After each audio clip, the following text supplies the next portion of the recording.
Hey, hi guys. Good morning. Hello, Hari. Hello, Mamta.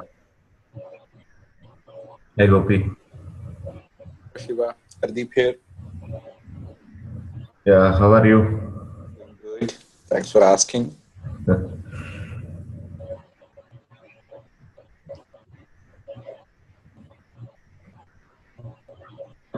Yeah, let's wait for a few more minutes for others to join. Then we'll get started. Good morning, Shiva. Yeah, good evening, Mamta. So, were you able to extract those files? I sent you the Yeah, password yeah, long back. yeah. Because if you reply in the night, I'll see only in the evening. Yeah, I saw in the evening. Yeah, thank you very much. I sent you in WhatsApp very long back. No, WhatsApp, which ID? You are there, the number that used to call me, right? Oh, that is from landline. I'll call. Oh, even That's that is my there in landline WhatsApp. number. It's not there. No, because my mobile, from my mobile, I can't call to India. Oh, okay. Okay. So that's a landline which we use. That's a Vivo IP number. Oh, is it +1416907? Yeah, yeah, that's correct. But I cannot accept it through that.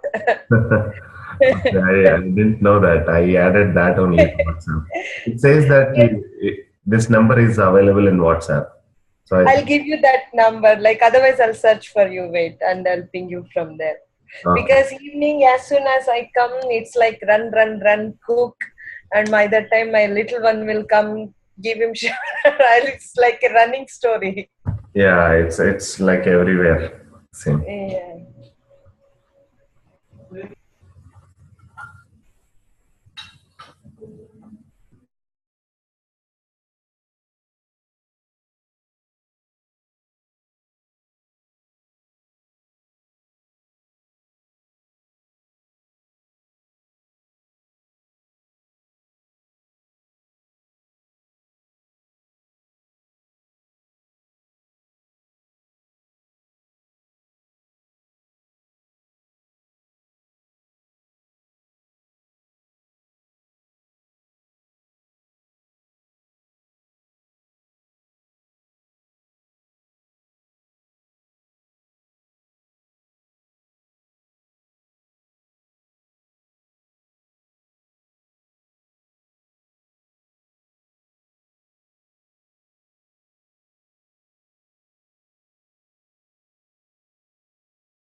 Okay.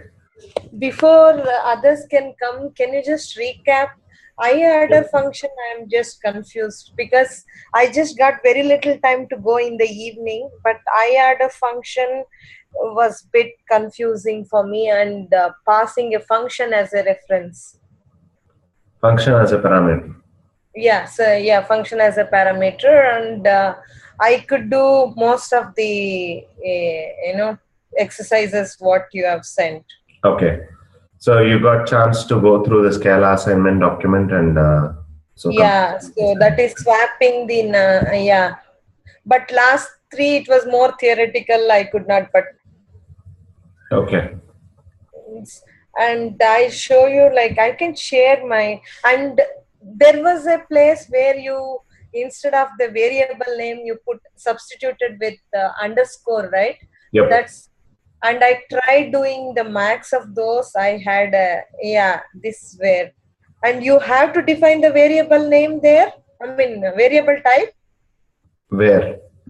See, f is equal to underscore colon int you're mentioning. It's the fourth line from the bottom. Oh, this one. Yeah, this here. Placeholder.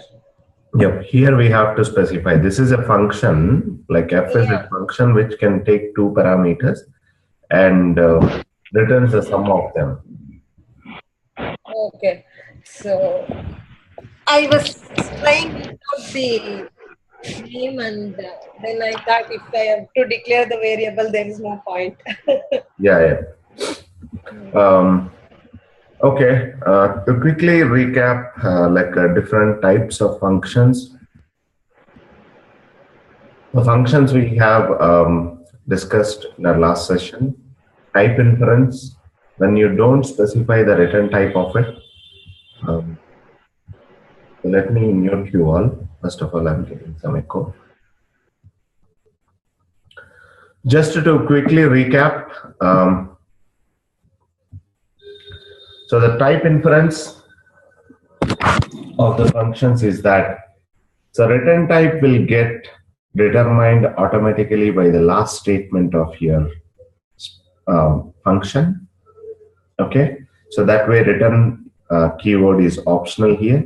So whatever the last statement value, expression value gets written automatically, and even for that, the return type colon, your data type specification is not mandatory here. Okay, so those are the two things related to the return values, and function parameters are not mutable. So if those function parameters are like those variables are of like any val data type, then they can't be changed. So that we have seen. So if we make it I, def m1 I int, I equal to I plus 2, the same I'm trying to increment it by 2. So it's not accepting that. It's throwing an error message saying that reassignment to val, and it's pointing to I.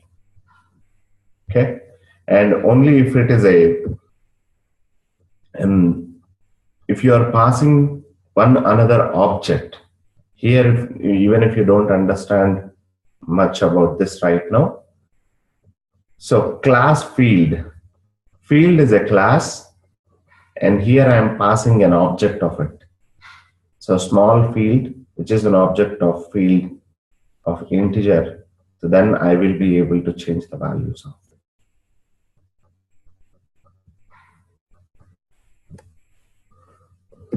So whatever the values that you want to change, put them in a class and pass that reference to that object. So any ref data type can be changed. Okay, so that is one thing that we discussed. Any val data types cannot be changed inside a method, and any ref types can be changed. Now, so a few other points about functions that we discussed are like, so setting a default values for method parameters. So if you set them, so when you don't pass any value to the parameters, so by default these values will get picked up. So this one we took an example. And even while calling the method, you can pass the parameters names as well. Okay, you can pass the parameter names. If you can use parameter names, you don't even need to follow the order of your parameters. You can pass in any order. Okay, and returning multiple items from a method, it's even more easier than in Java. So we have seen almost like 40 to 50 lines of code in Java, whereas just 4 to 5 lines of code we were able to return the values in Scala and then access them. I have shown you a program comparison and example. and run that. Shiva, one quick question. So here, suppose let's say 100 items are there. I want only 2 items out of it. So how do we take it? Because my object is whatever it is. I'm returning 100 items, but I want only 2. Yeah, what are those two? So maybe let's say the first item and the second item. Okay.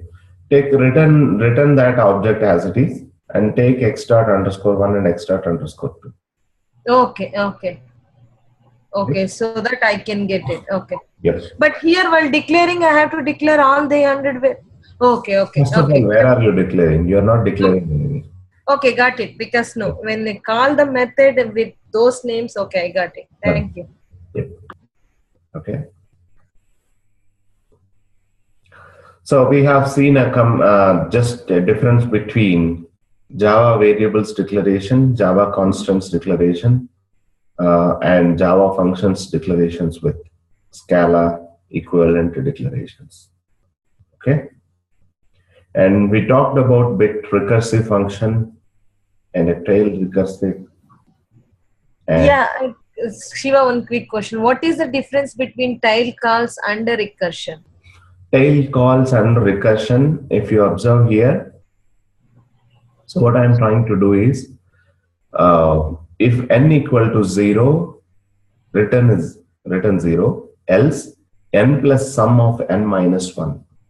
Here, so if I call with sum of 10, 10 plus sum of 9, and 9 plus sum of 8, and 8 plus sum of 7, that way it's going up. And if I call here, and if I give the accumulator here, so if n equal to 0, return the accumulator, else, so sum of n minus 1 comma accumulator plus n. So this will become, let's say if you have this sum of 4 comma 0. So this is the difference between, this is your recursive way. So if you achieve that sum of 4 with the previous slide recursive fashion, you will get 4 plus sum 3, 4 plus 3 plus sum of 2, and 4 plus 3 plus 2 plus sum of 1, right? Yeah.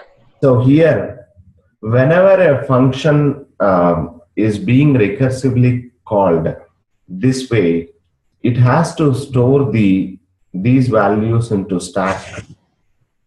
In JVM, it stores that what is its previous function value, what is its parameter, and what is its return value. It gets stored into the stack in the JVM. So there is a chance that the stack gets overflowed if you call it on a 10,000 values, 10,000 times. But whereas in tail calls, you are not making any operation outside of it.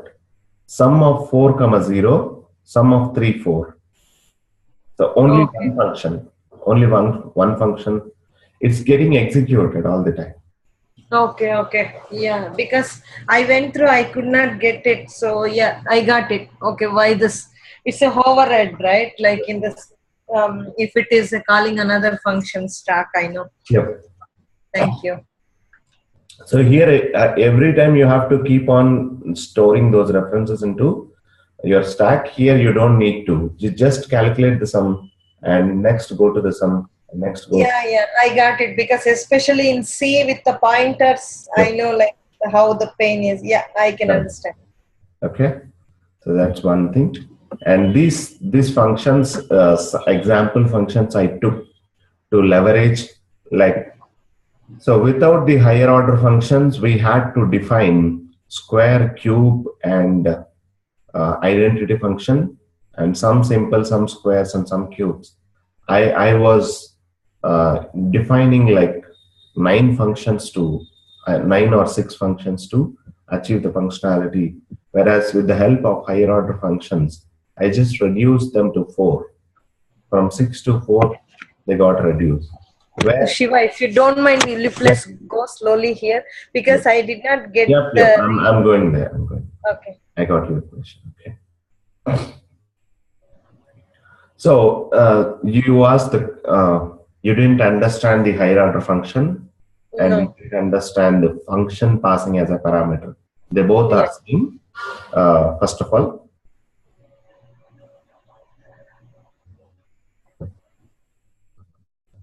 so here, if you observe here, I have the same functionality from my sum function. Okay, so inside my sum function, so here sum simple. So sum simple, if a equal to b, if I have to sum the ranges between a and b, if a equal to b, return a.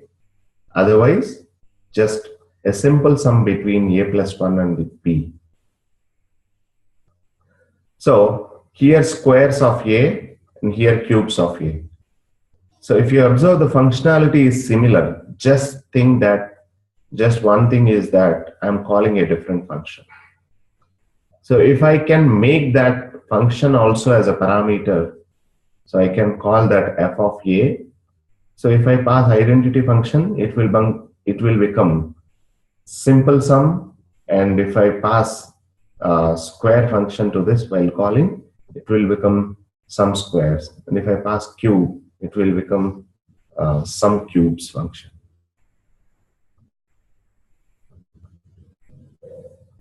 Okay. Say f of a, are we passing the value or are we calling the function? That's where my This is a definition. We are not passing any value. We are not calling any value here. This see is f anything with a colon and variables in front, that is a function, and after that like equal, greater than, equals, after that it is returning an int. Yep. So this is So like the whole f thing is colon int means f colon int arrow int means function written with a variable type. It yep. can take int and return type is int. Yeah, let me complete it. Okay. Function which takes integer as a parameter and returns integer. Okay.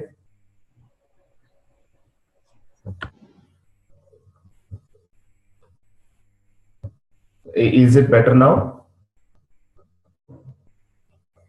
Yeah, it is better. I don't have any problem. I can hear you properly. Okay. Yeah. So anonymous functions, if we don't give any names, so that is anonymous function, inline function that we have seen, and nested function, function returning another function. Okay. And lexical closure, so where it is pointing to the same reference, even though you are not passing a y as a parameter to this add method, it can still access that y because y is in the scope of add method. And whenever you call add method, always the y value will point to that only. And we have seen some examples where I was taking like a var voting age as 18, and I defined a method, and I keep on using that method with different parameters.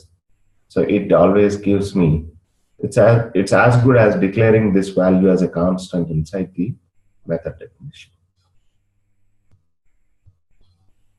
Okay. As a closure function, you will have an outside variable that is going to affect the function, right? Correct. Yeah. So even in this example, we have seen like, so I'm getting a list of integers and threshold. So on that list, for every element, I'm applying the filter function. So inside a filter, I have an anonymous function. So where score arrow score means, so every element in this A, list A is treated as a score variable, and whether that score variable is greater than or equal to this threshold or not. So if you consider only the anonymous function, for anonymous function on the left side of the arrow, I'm just giving you the score. So that means it takes only one value as a parameter, but it is referencing the threshold field also inside the body of the anonymous function. And this threshold variable is available in the scope of a remove low scores function. So that is where it is able to access the threshold. And since it is accessing a variable other than its parameter, so even this can be called as, this anonymous function can be called as a lexical closure. Okay. Now, the block structure and scope of a variables. Yeah. So when you have a same variable defined in multiple places, the innermost block, the inner scope shadows the outer scope variable.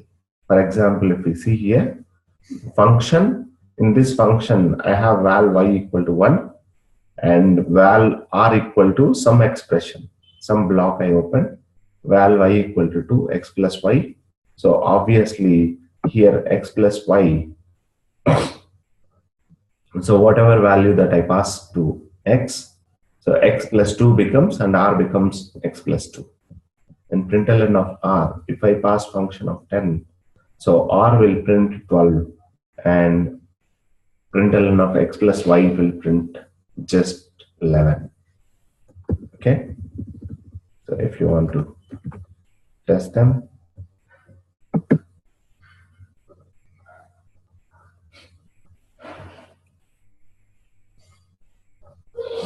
So till here, we discussed in our last session.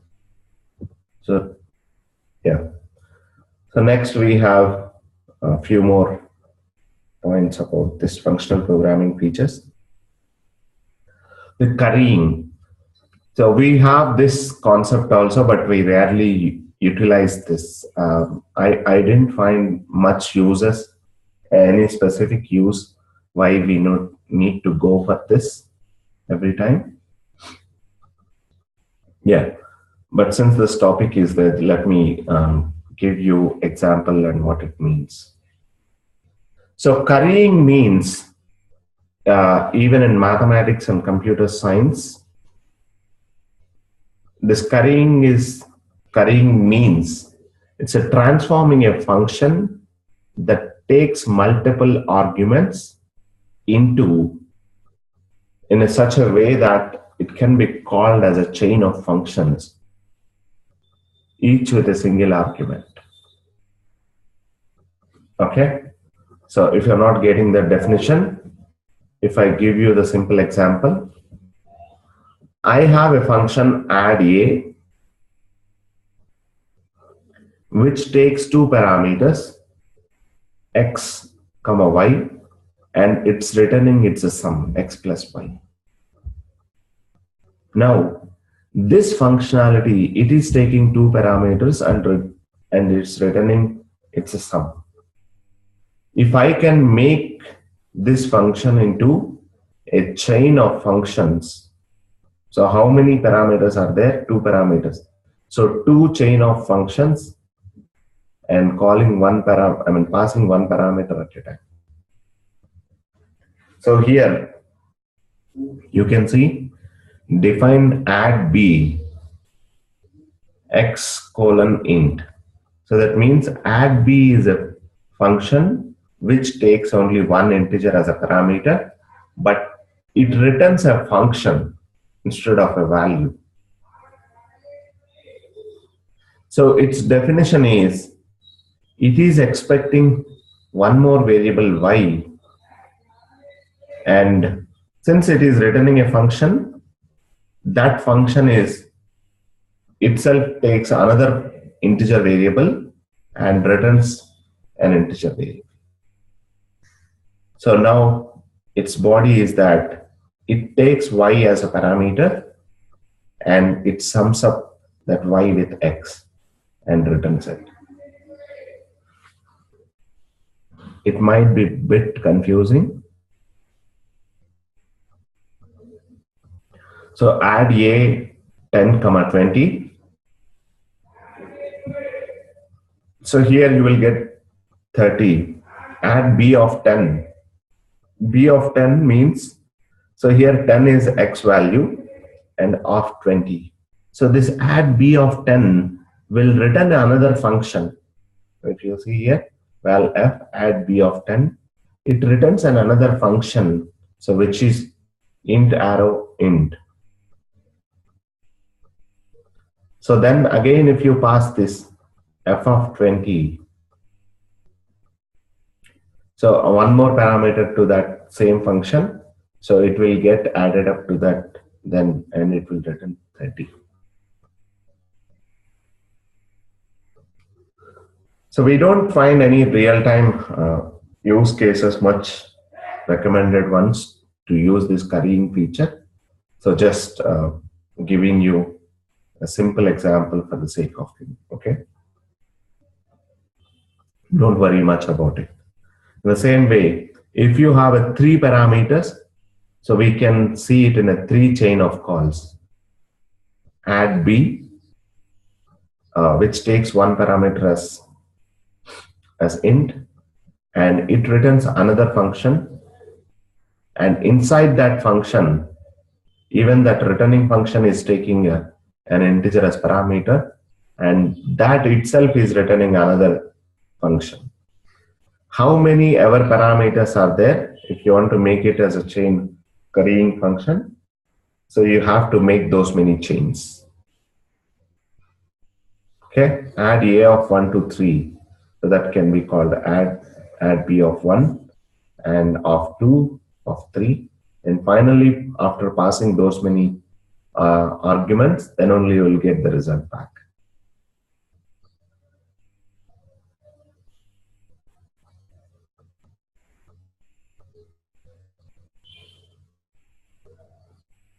Okay. So will it prompt us to pass those arguments, or No, it will not prompt us to pass any argument. You can stop. I mean, at any phase. Like here, I call this add b of 10. So it didn't prompt me anything. I call this add b of 10 in the Scala. It just assigns that return type of this function to this val f. That's it.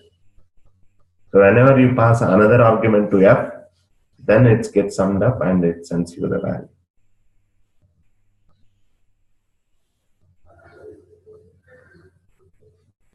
Okay, you might ask me what is the advantage of it then, right?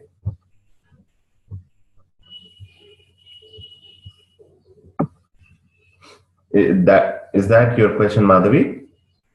yeah, I was just trying to understand in real time how anybody would. Yeah, use that's why I'm much ahead telling you that we don't use. I didn't find any use case, or I didn't find any reason why we need to use this in real time. It's unnecessarily confusing you. It's not just for summation. So any operation that you can make it into chain of calls, you can write this. But it's a bit more of like a confusing than making developer easy. Okay. I don't recommend this one to be used.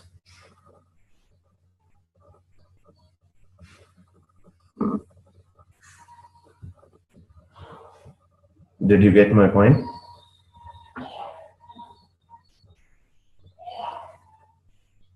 It's a little hazy, Shiva, but I think I get it. Yeah, first of all, don't worry about this currying. You'll never use it. Okay, that's what I'm trying to say. Okay. Okay, thank you. The simple thing you are making complex with this.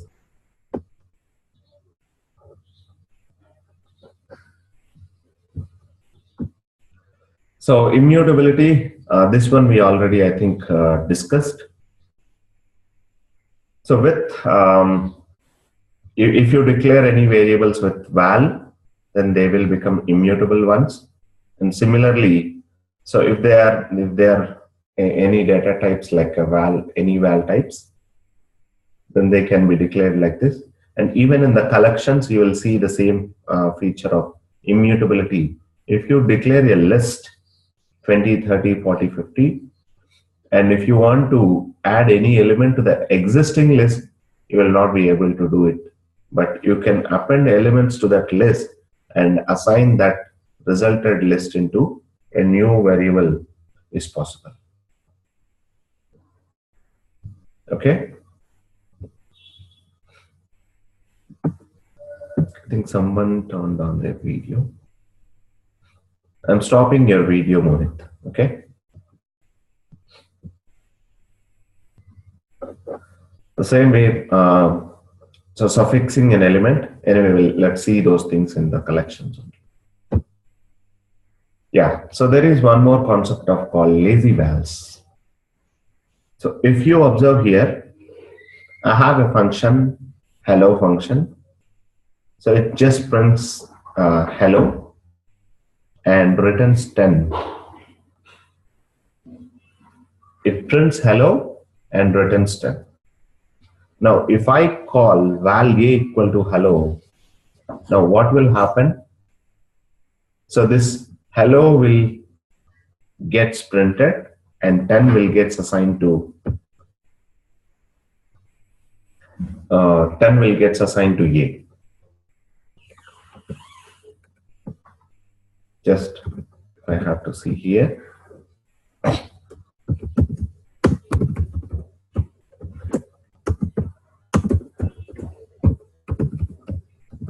Println of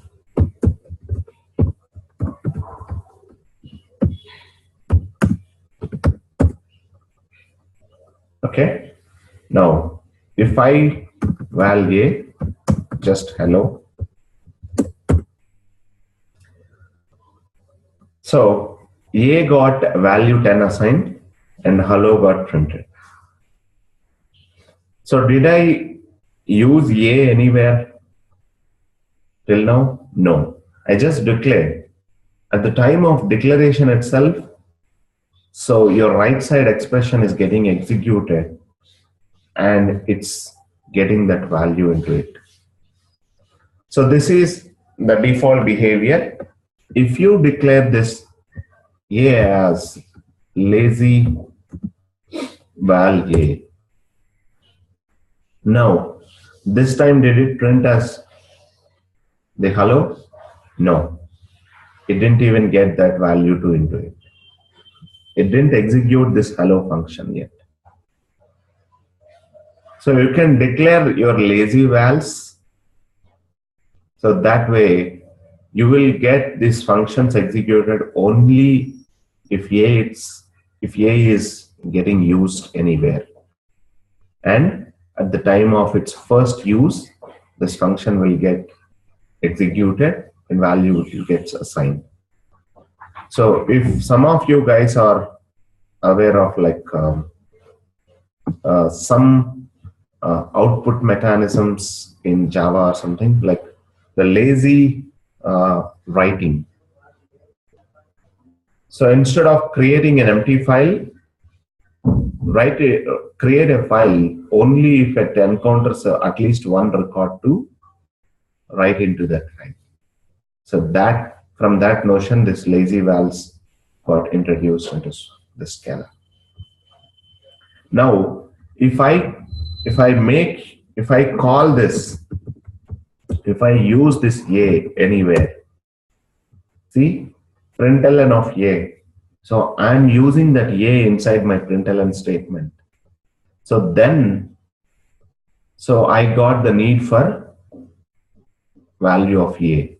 Until then, I don't need the value of a. Just declared it, let it be as declared only. I don't need to execute them. So since I need a value of a here, then only a got executed. And don't get misunderstand that.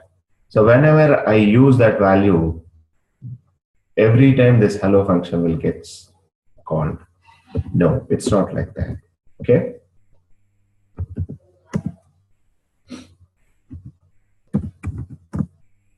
Now, if you call the second time, it's not executing the function second time.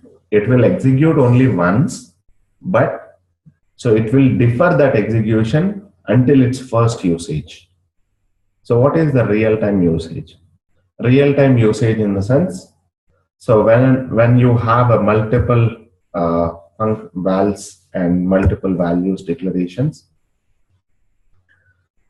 so make it lazy vals. You don't, you're not loading them into, you're not executing them until its first use.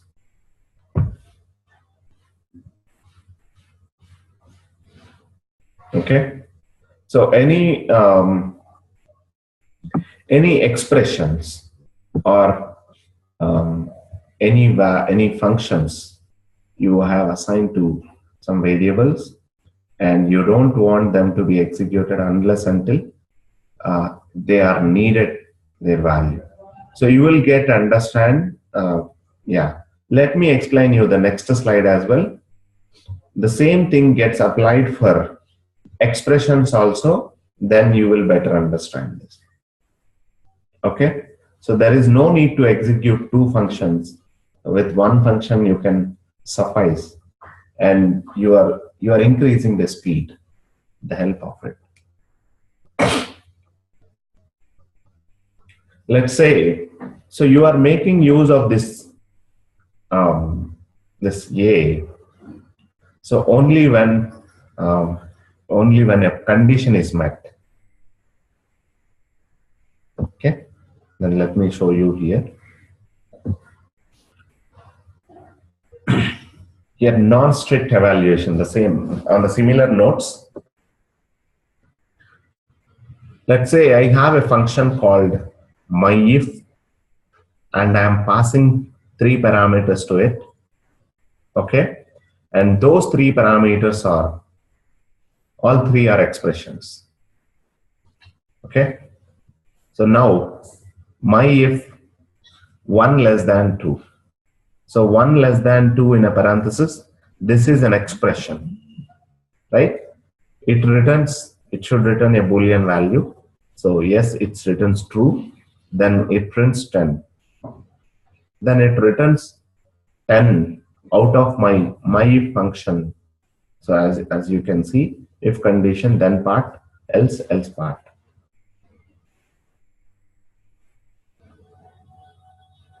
So you have to be a bit careful here. So pay attention, otherwise you will be into confusion. Next, let me show you this. So here it is fine.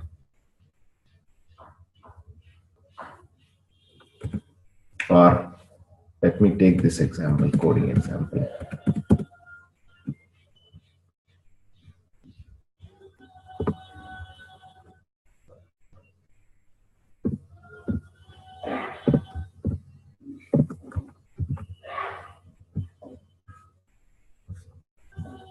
Or let me write here.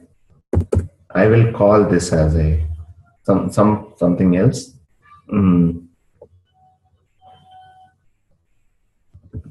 Okay. So if I use myIf, you might get confused. So then return x to y. Okay.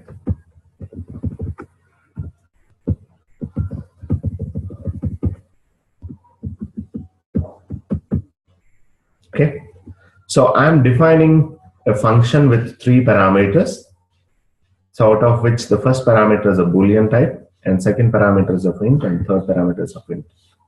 So inside my body, function body, what I'm doing is, if that passed Boolean value is true, I'm returning x. If that passed Boolean value is y, I'm returning, if that passed Boolean value is false, I'm returning y.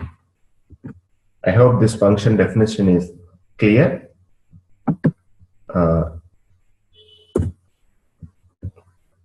So a Scala code, I mean, as I was always telling, it's so crispy, so you might run into some confusions initially. So that's why I'm asking you to pay attention. Now, if I call this function, so I have this test function,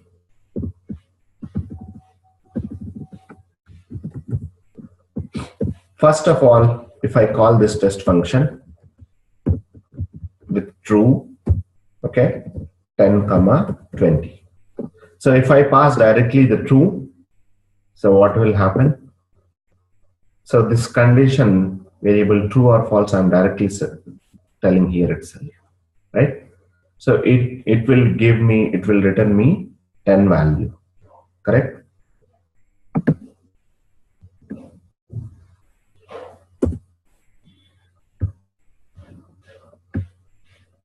Correct, right? If I pass this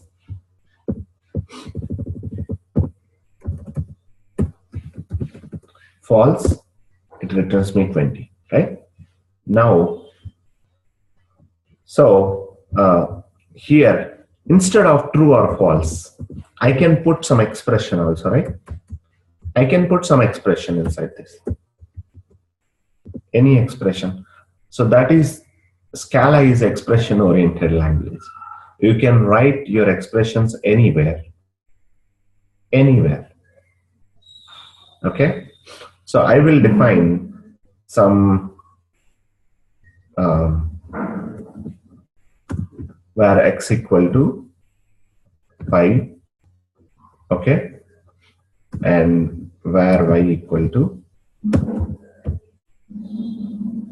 6, okay, and if x less than y, x less than y is my return statement from this.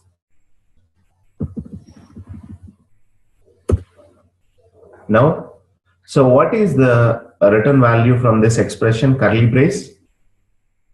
It's true.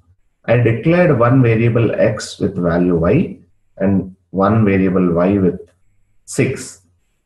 And x less than y is my last statement. So 5 less than 6. Is it true or false? It's true. Now it returned 10. So as long as you have a values on the other two, it is fine. Now, I don't have, let me make these two also as expressions, right? So since Scala is expression oriented language, so instead of Boolean value, I passed an expression that can return a Boolean value. So now what I'm trying to do is, so I'm trying to make other two parameters also as expressions.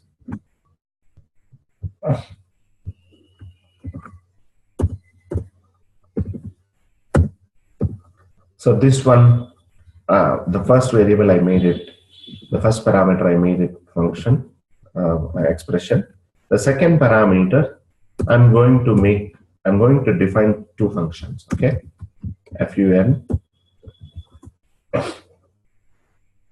fun1. So let it not worry about any, and let it not take any parameters. So it's just going to be, so println inside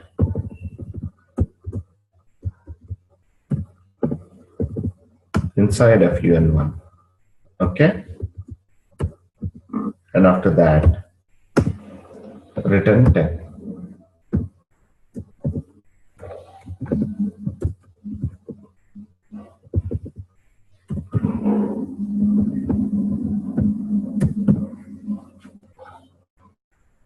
So return 20.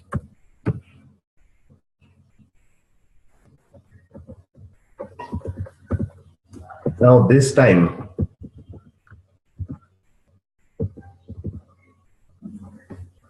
so here I will call fun1, here I will call fun2. Okay, so what is the expected result from this? So fun1 should get called and it should print me inside fun1 and it should return 10 into the result from the function. But Let's see what will happen.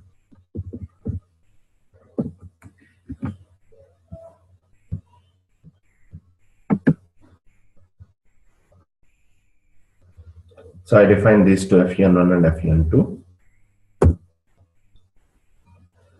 So result is same. Result 7 is, the result out of this function test7 test is same. I got 10 only. But if you see the println statements, so it printed both inside fun1 and inside fun2.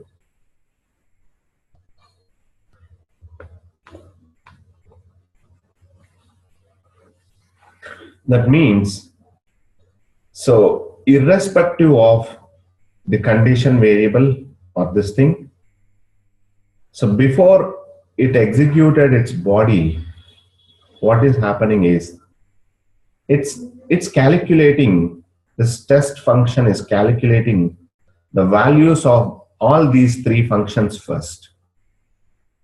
Okay. So before passing the values, before even calling the body of test method, what is happening is here. So first it executed this expression.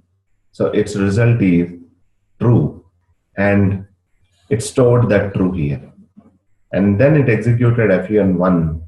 So fun1 executed means inside that fun1, I have one println statement inside fun1, function 1. And then its return value is 10. So now 10 is stored here, and this function is executed. So executed means it printed inside function 1. Then, so fun1 is getting replaced with its value again.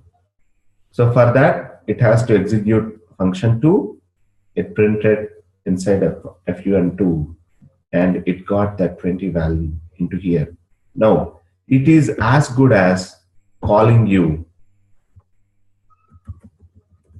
So once it calculated all the results of those expressions,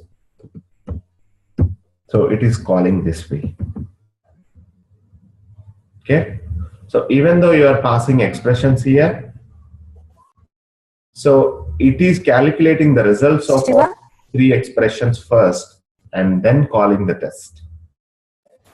Shiva, maybe I'm the only one who's cooling you down, but why is 20 being executed? Because if you see above, it is only returning 10 because the statement is true, right? So it should only get to 10. Correct. But here, why are we getting both fun1 and fun2? Yep. So that is what I'm explaining. Like, so if you don't have a plain values as a parameters, if you have any expressions, right? So here, this is one expression, correct? And this is another expression, and this is another expression.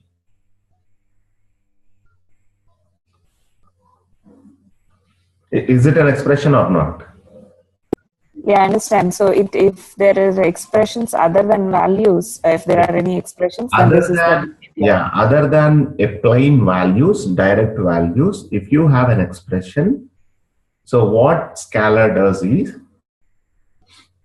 it will not pass those expressions as it is. It will calculate, it will evaluate those expressions, and the results of those expressions will be placed in there, and then the call will be made. Like, so this expression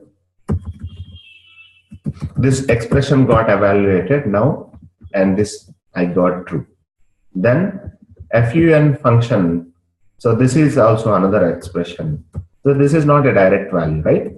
Then it will get executed, and its value will be coming here, and then this fun2 will get executed, and its value will come here. So then you are making a call to test.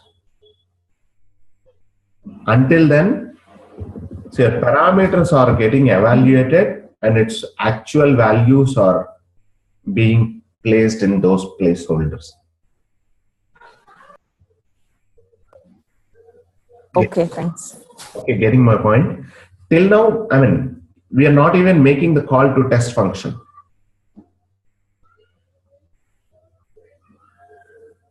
I know, I can understand this. This will be a bit confusing because initial days.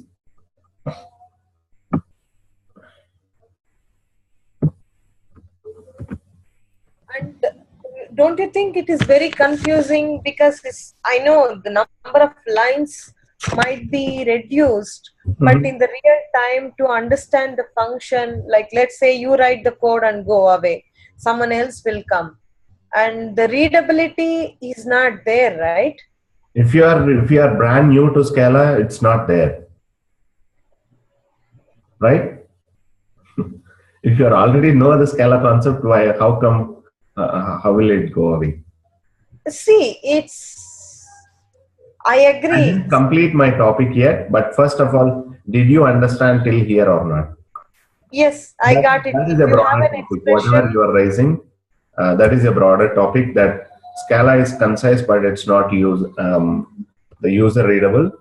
I mean, answer the same question, raise the same concern after practicing at least 4 or 5 weeks. Okay. So I mean, I see this question from many people, not from you. Even I was under the same impression. So when I was learning Scala, it's so confusing. Okay. First of all, whether you clear on it or not. Here. True, and function 1 got evaluated and its value is here. So then you are making a call. This will turn out to this, and then the actual call to test function will get made. That is why.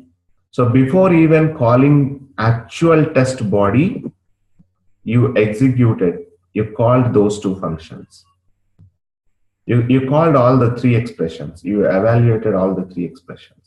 This expression resulted into true, and this expression resulted into 10, and this expression resulted into 20. At the time of evaluation of fun1 and fun2, you printed these two. Now, so this is where your lazy evaluation will come into the picture. You can stop them by declaring with arrow symbol. Let me show you that part. Okay. So at the time of function definition itself, if I can make this function definition instead of this variable, instead of int, if I can make you x arrow int and y arrow int. So here it is not a function. Here it's a lazy declaration of this. Okay. So if I make this two as lazy evaluated, so that means it will not, these two expressions will not get executed until their first usage. Meaning, so this condition will still be executed. Okay. So if I pass this, if I make this call once again, so here the condition, I don't have any lazy val. So this will get anyway result executed first, and this will turn out to here.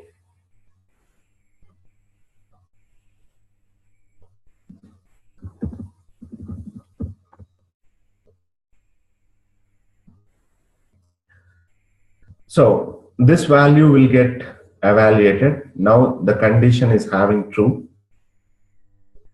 So if condition is true, then I need the value of x, only x. I don't need the value of y. So then only your x expression will get evaluated, and that will be used here. So if it is false, then only y expression is needed, the value of y is needed, then only its expression is evaluated, then its value is given here.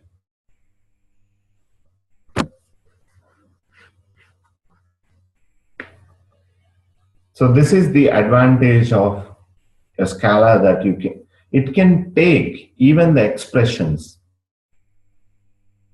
First of all, you can't pass. Can you run this on Scala, Shiva, so we can see? Yep. I'm going to run this. First of all, you will not be confused with Java on this, because first of all, it doesn't even support you taking the expressions as parameters or the functions as parameters.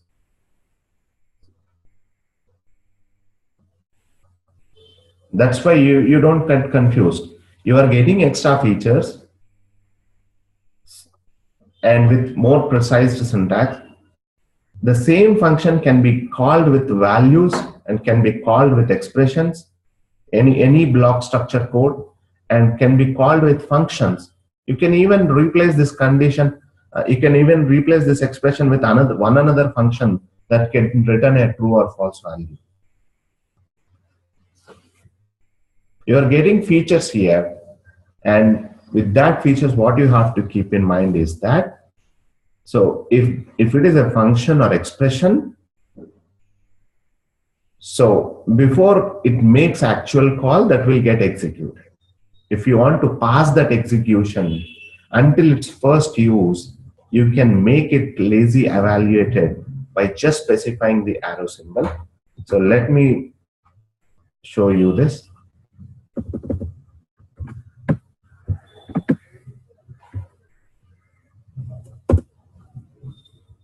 Now, this time, now if I make the same function call, the same expression, fun1 and fun2. So this time, the condition is true. I need only the value of x. So when I specify arrow, it will not get executed here before making the call. Okay. So only inside the body, when I first encounter the first usage of x, then only it got executed. Okay. How do we debug or know the return value of passing function? How do we debug? In the sense, we just need to execute that function and get that value. See, we are calling the function, right? So let's say that you are writing a complicated program, like you want to know the value, like we are passing those expressions, right? Yep. What I'm trying to show you is you're debugging. It's the same repeated question, right? Every time I'm giving you the same answer. Like, so you can run same Scala debugger, debug as a Scala program. Oh, we can do this way. Yep. Okay, so that time I can see the value. Yep. Okay, I used to run, but I never debugged. So, okay. Yeah, you don't need to run. As long as you have Eclipse, both your Java programs and your Scala programs, you can debug, you can execute line by line, and you can see the results at any phase. Right? Sure. You want me to put that into here and show that debugging? Yeah, that would be great. If I forget, and I'll have the video to watch. Okay, no problem. Okay. Let me comment out all this code then. I don't want to debug all this stuff. And is there any formatting shortcut in Eclipse? Formatting in the sense indentation you're talking about? Yes. Control-Shift-I. Okay, I'll write it down because I'm new to Control-Shift-I. Yep. So I have this function. Where are my two other functions here? So if I have, let me show you the same function here.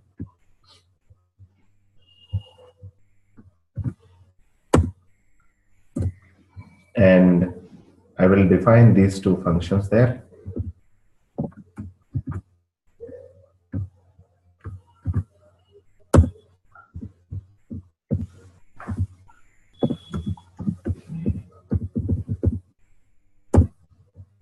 And what else I'm trying to do here? So I will make use of I will try to println now. Inside println, I will call this function. Okay. Now, just instead of running this, so if you want to run as Scala application, that is fine. If you want to debug, so put your breakpoint somewhere, just double click on it, okay, and here, and all the places, wherever you want to see, okay. Just debug as Scala application.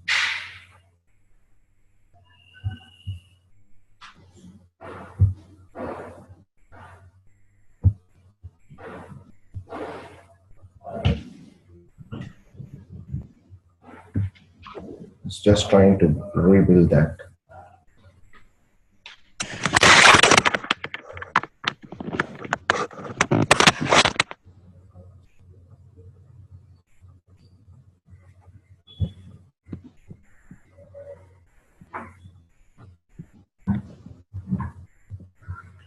Now, directly the executable statement is only one statement, that is println.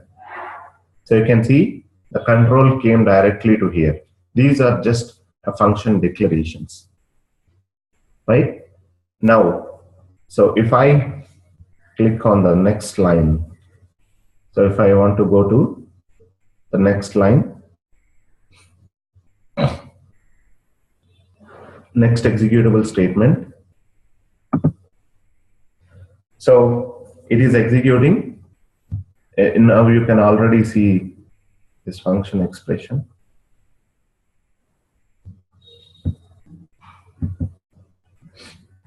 The cursor is going to this fun1, and once it returns there, so x equal to 5 and y equal to 6, and the next line is going there is, so then now it is actually executing x10 and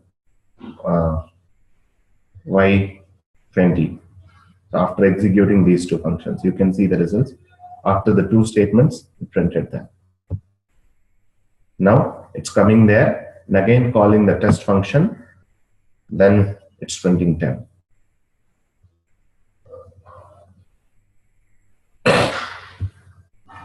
Okay, now, yeah, I think that's it. You're done with this.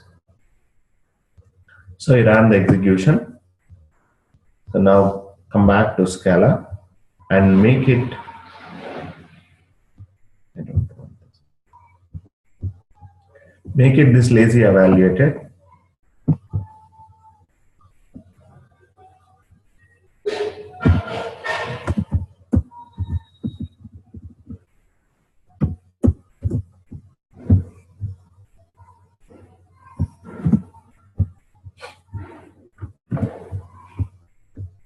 And if I again run this, same as debug a Scala application.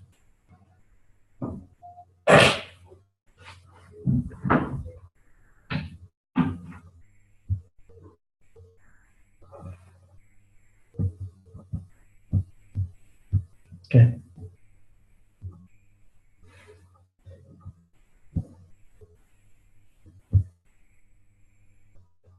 So condition got evaluated.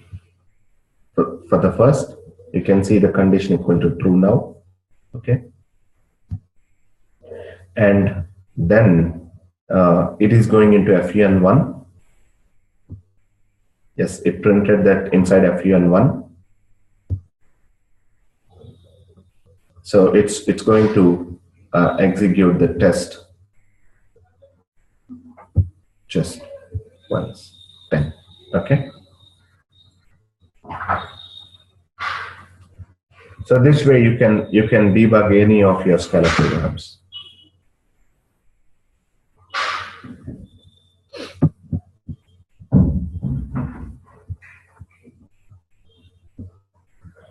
Yeah, I hope you got the answer, right?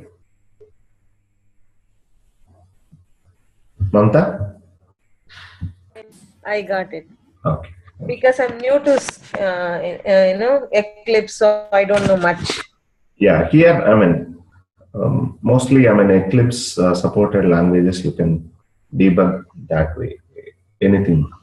It could be Java, it could be Scala. Even if other language that it supports, it will be similar only there. When we start using with the Spark, that time we can't, right? Because we are in the... That time, you can even make use of Spark shell very well. You can run everything. We do all our development in shell first and then put it into application, run it as a jar. Okay. Okay.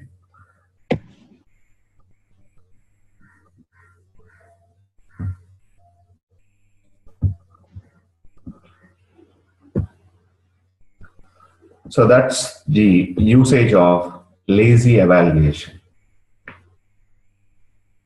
Okay. Yeah. So there is one more a concept called a pure function and impure functions. I mean, nothing much to do with this. It's just a naming convention. If you ever come across any names like pure function and impure function,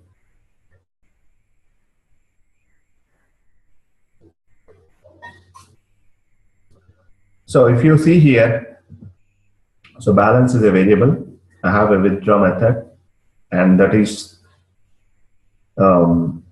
taking an amount always, and balance equal to balance minus amount. I'm returning the balance. So withdraw 100. So from 1000, the balance became 900, and withdraw again further 100. So the second time it returns 800.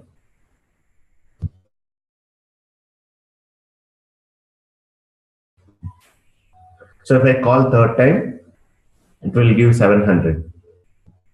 So every time you call this withdraw function, you are getting a new value, not the same value. But whereas some functions like sine of 0, sine of 90, or any other, something like square root of 2. So if you have such functions, irrespective of how many number of times you are calling, you will always get the same value. If you call the same function and again, if the result is not going to change, they are called as pure functions. And if the result is keep on getting changed, if you call it multiple times, then that is called as impure function.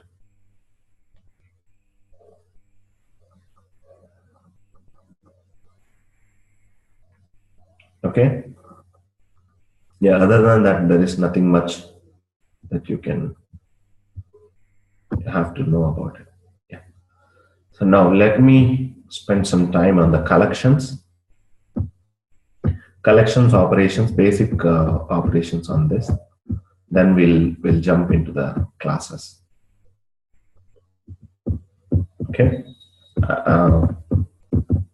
Only the three functions that I'm more worried about, and these three you will use in any Spark program that you are going to use.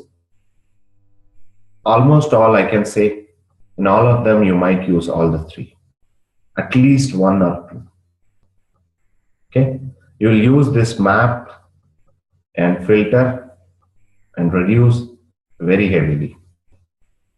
Okay, so I want you to be very concentrated on this topic. That's it. So if you have a list or array or any other collection, okay, this map function and filter function and reduce function, all these functions can be applied on any collection. And these three functions behave differently. So your map function, let's say if you have that list A with 1, 2, 3, 4, 5, 6, 7. If I call a.map, so this map is a function which takes another function. All these three functions, map, filter, and reduce, all these three take another function as parameter. If you observe here, map expects one anonymous function as a parameter, and filter expects one another function as a parameter. So this function can be any function that you already defined, or it can be of anonymous function. And reduce also expects another function. Now, the difference in these expectations of these functions is that, so this anonymous function will take each parameter or each element in this list as a parameter. A.map x arrow x star x means x can be treated as each element in the list A. So this anonymous function gets applied on the every element of this list A, and that is the x, and the return value is x star x. If you pass 1, the result of this anonymous function is 1 star 1, which is 1. If you pass 2, it's 4. If you pass 3, it is 9. If you pass 4, it is 16.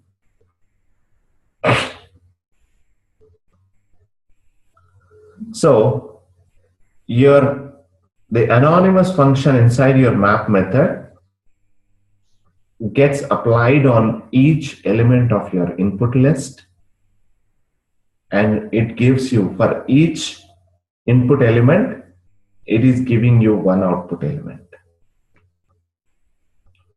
So map method gets applied on each element of your list, input list, and it will give you the map function, the map method will return you another list.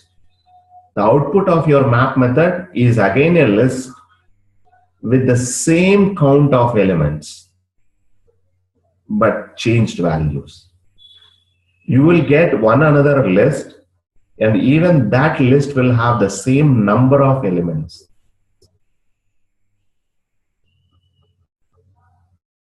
I hope everyone is catching that. Next.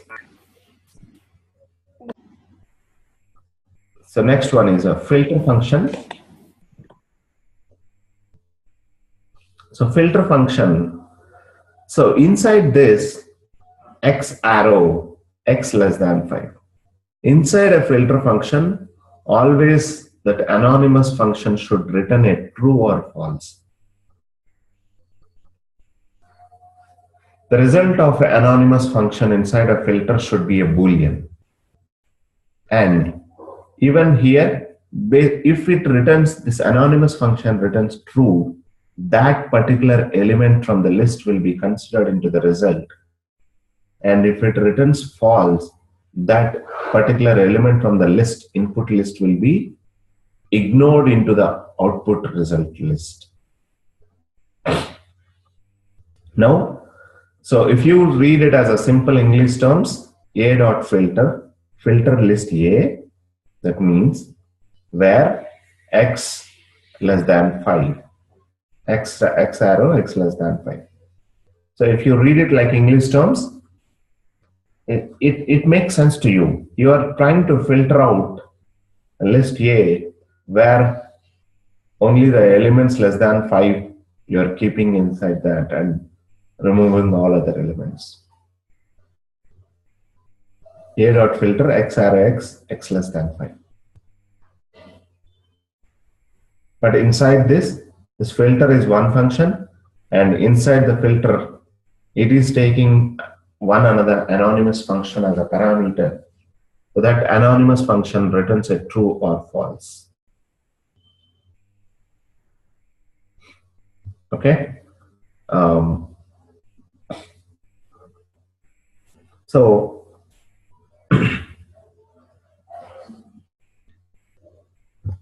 yeah.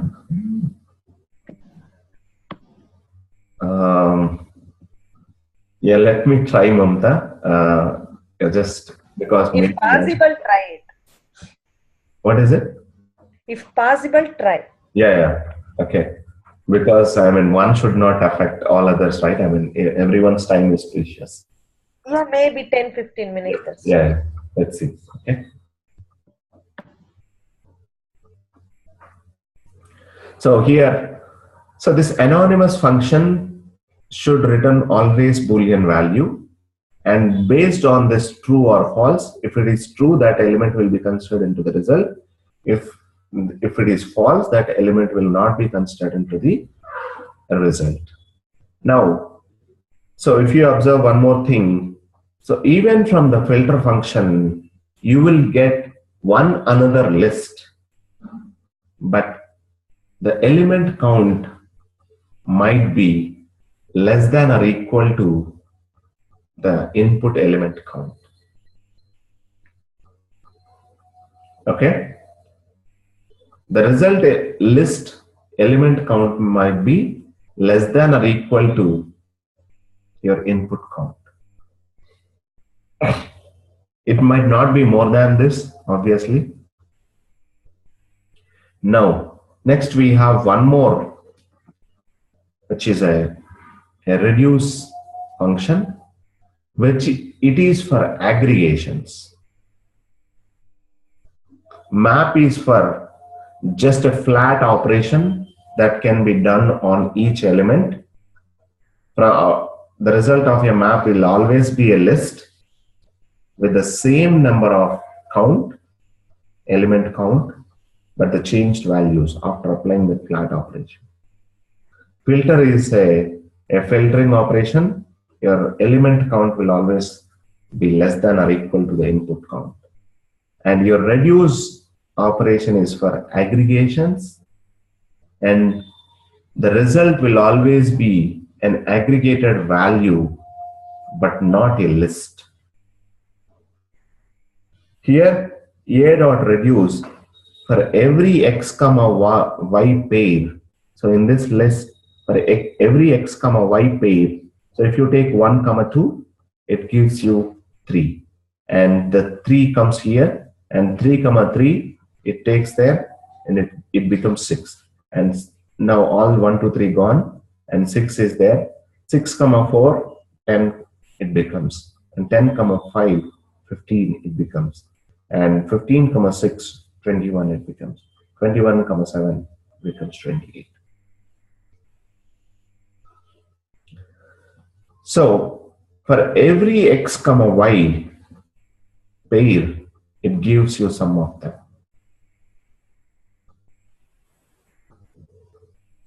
Okay, it iterates through the complete list until it is not finding any pair there.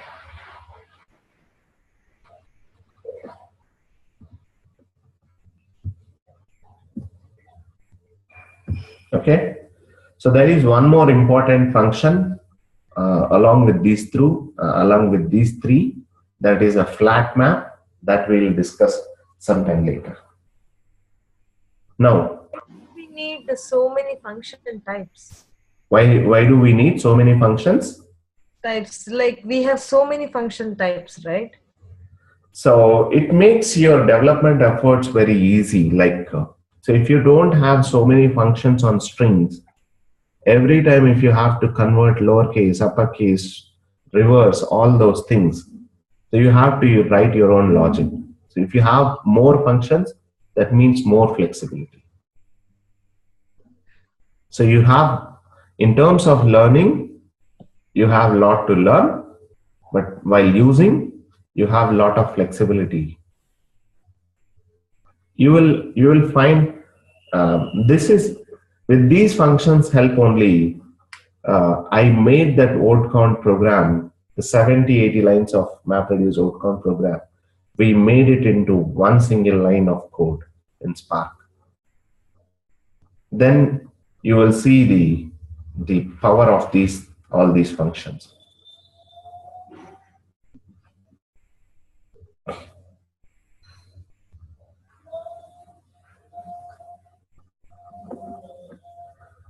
So here, yeah, a few more functions on few more methods on the collections.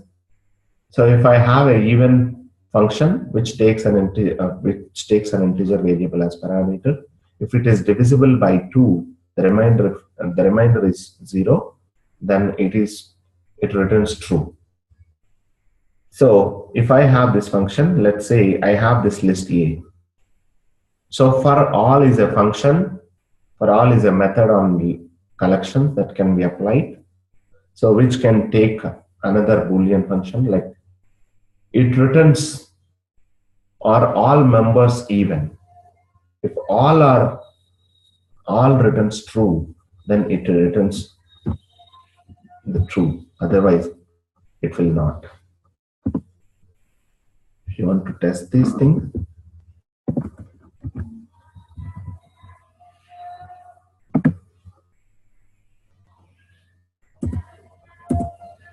declare these two lists. Now, yeah, why not test these things itself? Let's see what will happen. Let's execute the math. So it got changed, right? 1, 4, 9, 16, 25, 49. Okay. So what if the even A does not return Boolean? Okay. Does for all enforces the Boolean? Yeah, even same like your filter, it expects a Boolean function. Okay, same like filter function. Let's say here, so here in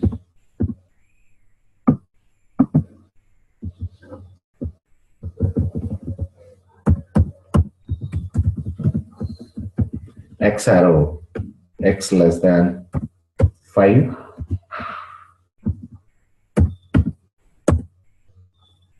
So only 1, 2, 3, 4 is the result. And if I make it as a reduce, for every x comma y,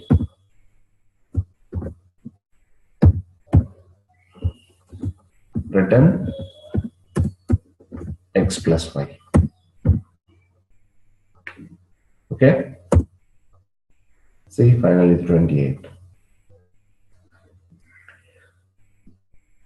Now the same way for all even. So this expects, I'm calling that function false. Is all elements are even? No. Same way, you have few other functions. Yeah. So exists at least one value is true. Even exists expects a Boolean function, a dot exists. Even this also expects at least one true is there or not, exists. For all, whether all are true or not. For exists, at least one true is there or not. Okay. And similarly, take while. Take until it is true. Take while the element is even, stop at the first odd element.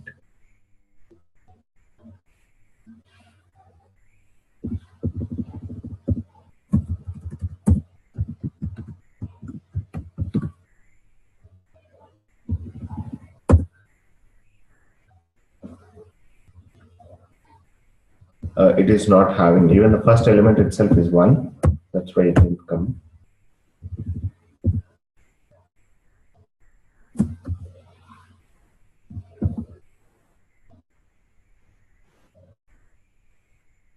It should not be, I should redeclare the value B. because I overridden that.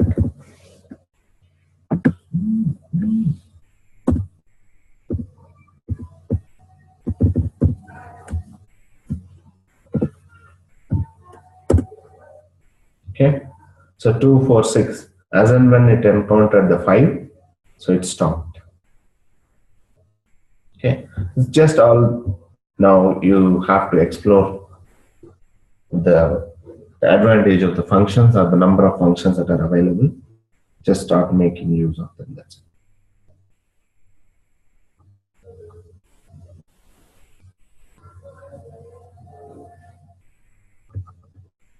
Similarly, partition will break that into 2. So all true values into one list and all false values into another list.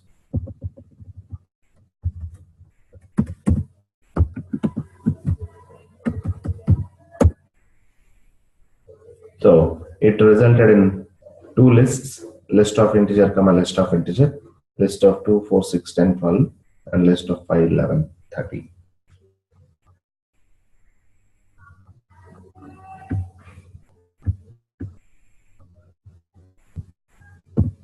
Okay. Yeah. And to a list, we can, if you want to specify an empty list, there are 2 ways. One is either you specify with nil, nil, or list of empty. Okay. And if you want to prefix, if you want to add any field at the beginning of the list, you can do that by double colon, but the existing list cannot be changed. Let's say if I have val a, I can't add 0 to this val a. I'm prefixing 0 to a and resulting into another D list. By default, these lists are immutable. These are immutable lists. Okay, we do have immutable versions also. We will discuss them after the OOPS concepts. So once I prefix 0, then it becomes list of 0, 1, 2, 3. If you see here, println of. Nil and list are both empty lists. A double colon B returns a new list with A as the first item, the head, and remaining part B called as a tail. Okay, and even a lists can be pattern matched. You can compare a list with another list. Like on each and every value?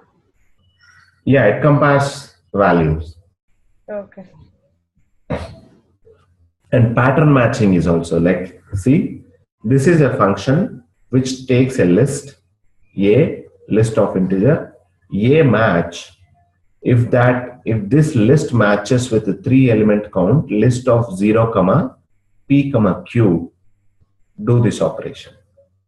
So if this list is of 3 integers, if this list of 3 elements count, and if it starts with 0, do this operation. Otherwise, return -1.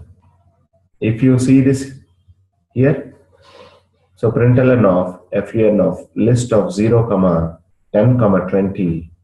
So it returned me 30. Since this list is of 3 elements count and started with 0. And if I pass a list of 4 element count, first it didn't match this 3 element count criteria. So it returned -1. Even though it is getting started with 0, it didn't match. And next, if I pass the same 3 element count, but my starting element is, the first element is not 0, then also it returned -1.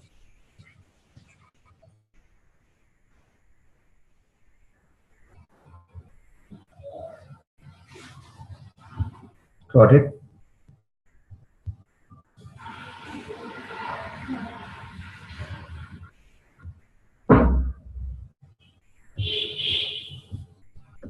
So it matches the number of elements in the list and the values, the static values that you give also.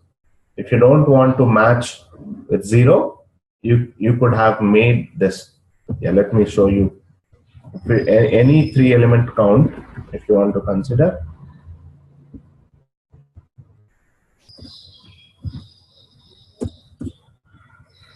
So if you don't want to make it X, it could be anything.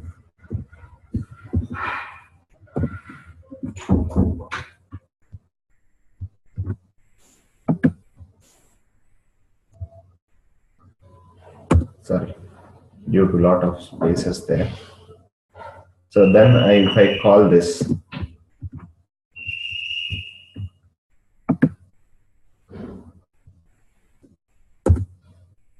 so then it returned 30. Otherwise, if it was 0, that time it returned me -1.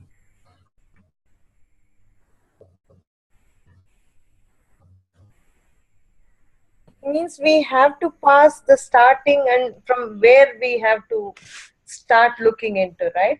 Starting, I mean, it's not mandatory as I'm giving you here. So it is, if you want to consider that, you can consider, or you can even make like X, and so it is like X, and if it starts, the middle element is 10, then return X plus Q. Okay, if I make that pattern matching that way, so if it expects 3-element list and the middle element should be 10, then only it matches.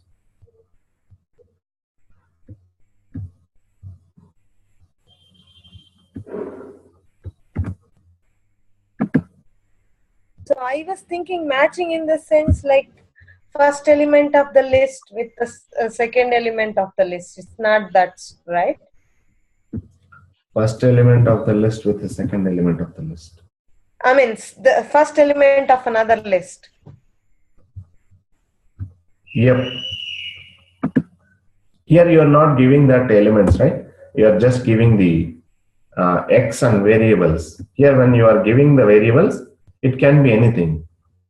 If you give value, that should be 10 only. See? So when I passed 1, 10, and 20, so then it matched and it gave me 21.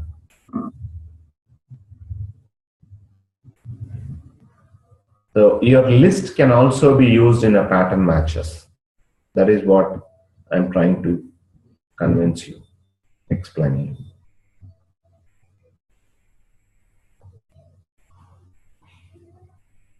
Are you getting it? Others like Mohit, Madhavi, Purushottam, Kalpana, Hari.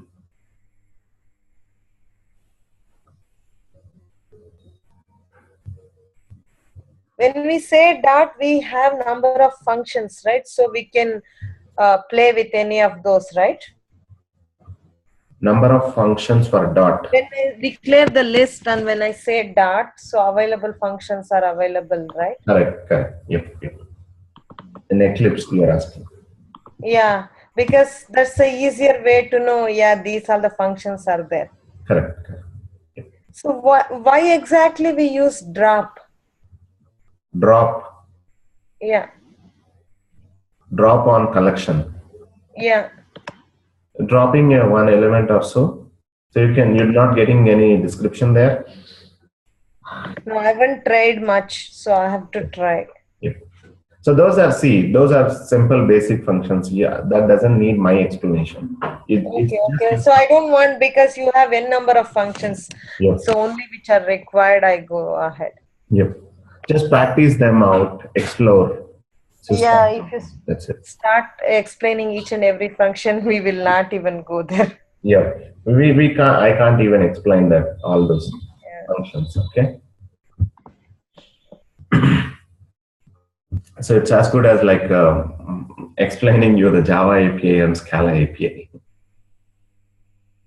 Opening this API documents and explaining each and every function. Okay. It should be good. Yeah. What are you expecting that? No. Okay. You So said I don't need that kind of spoon feeding. okay. Yeah. So if you feel like, yeah, even this way you can compare. If your list is empty, return 0. If list is having, if it can be expressed with h colon tail, meaning you will be processing through each element. So here, in any list, the first element is the head, and remaining all other elements are the tail. Okay, so h means 10 and tail means 20, 30, 40. The remaining list is the tail.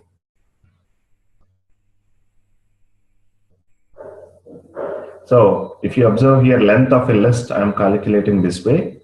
If the list is empty, return 0. Otherwise, h, if I can express this as a h colon t, h double colon t. So since I can express in this fashion, 1 plus, so already h means one element and t means another list, length of t. I'm calling the same length function recursively. So this way I can get the length of a list. So I don't need to write the function first of all. You have a length method. It's just trying to show you the help of pattern matching here. The list comparing with another list. Okay. So yeah, these are some of the topics that we talked about for the functional programming features. So if you guys are feeling like overloaded, I can stop you here. We can start freshly with the OOPS concepts tomorrow. So as part of functional programming, we talked about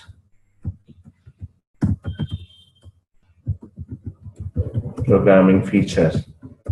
Talked about type inference, expression-oriented language where Scala can accept, it can accept expressions in any place. Okay. Expression-oriented languages and all different types of functions. We have seen so many. So functions, taking another functions as parameter, higher order functions, and functions returning functions, nested functions, local functions, and functions using other outside parameters other than the passed-in parameters. Those called lexical closures. And we talked about currying. We talked about pattern matching. We talked about placeholder syntaxes. So at least the basic functionality you have an idea. Okay. So I still have 20 more minutes. So if you want me to continue, I will get started with the classes, the OOPS concepts. Otherwise, we can freshly start with the OOPS concepts tomorrow. Okay. Shiva, like MP4 files I can't open. What do you do with to open like whatever the videos? I can't open your videos and watch. Is it the same case with others also? I think they are playable. .mp4 files. This file, right? First, you have to extract that zip file. It might ask you for the password. I'm able to play this. Okay, maybe my this thing. Okay, I will check it out. Your player might need some codecs for MP4 or something. Yeah. Okay. Yeah. Okay, Hari. No problem. Yeah, Madhavi was requesting that she is feeling very sleepy. So I thought I can take a pass here. Mohit, yeah, I mean, all US guys might say yes. Mohit Purushottam, Gopi. Yeah, if you're okay, I mean, I can pass here. Okay. Tomorrow, let's freshly start with OOPS concepts and continue the same for day after tomorrow. And on Sunday morning, I will give you some assignments on the concepts that we discussed this weekend.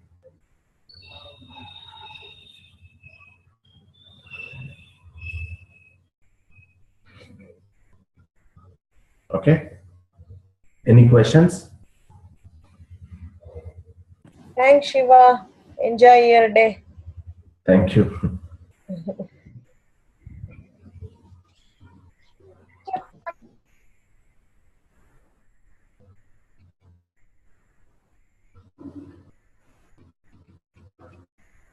Thank you, guys. Thank you very much. Bye-bye.